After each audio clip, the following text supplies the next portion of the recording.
Queen City News is your home with the Carolina Panthers. Members of the team's front office spoke in front of the Charlotte Council tonight about building a new practice facility in Uptown. And a new facility will not be ready in time for July's training camp, but the plan is to be able to keep the camp in Charlotte. Queen City News reporter Savannah Rudisell has been sitting in on tonight's meeting at the Government Center in Uptown. Savannah, what are you learning here from the team's leaders tonight?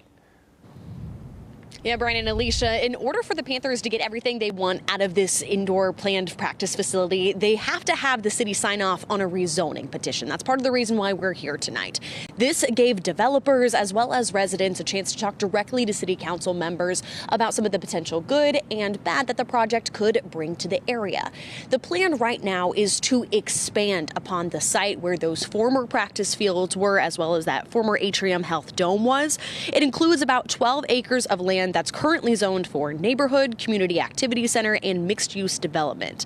Developers say they've balanced some of their decisions with community priorities, like limiting the traffic impacts to nearby neighborhoods, as well as protecting some of the existing tree line.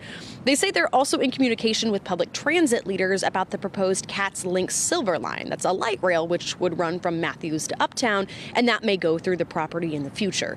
One resident who spoke tonight against the project says despite some of the concessions that we're now hearing about with this project, some of the neighbors still aren't happy.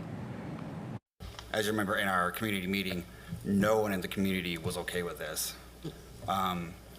We offered recommendations for adjustment, one being where the bubble was, just to keep the indoor practice field right there. We appreciate the fact that there's change, that currently there's no bubble there. The bubble is further away. The bubble, I want to emphasize, was temporary really in nature. It's 60 feet, 60 yards.